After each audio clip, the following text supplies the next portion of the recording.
السلام عليكم. وعليكم السلام. ما اسمك؟ اسمي محمد إدريس. كم عمرك؟ عمري 8 سنوات. هل أنت طالب؟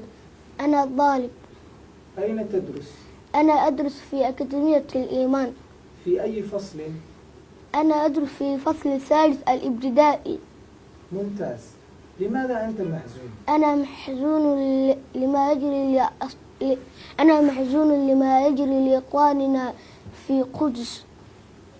ولماذا أتيت هنا؟ أنا أتيت هنا لأعبر عن حزني لما يجري لإخواننا في القدس. ممتاز. ماذا تريد أن تقول؟ أريد أن أقول من الصومال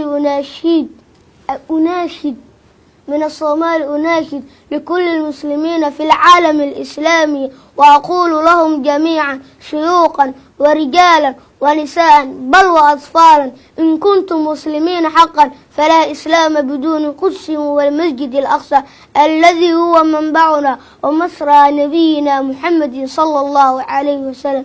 يا أيها المسلمون عربا وعجما شرقيكم وغربيكم أينما كنتم اعلموا أن هذه المحاولة هي الاستفزاز الأخير لنهب جميع مقدسات المسلمين وأراضيهم بل وحياتهم.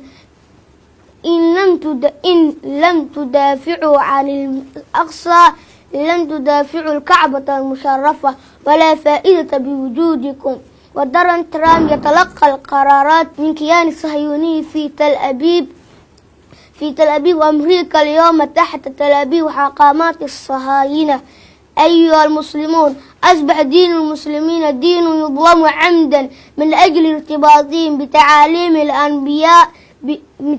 الأنبياء كون نبيهم آخر الأنبياء، ولكن رؤساء دول الإسلام قافلون وشعوبهم مشغولون بمشاهدة مباريات الرياضية.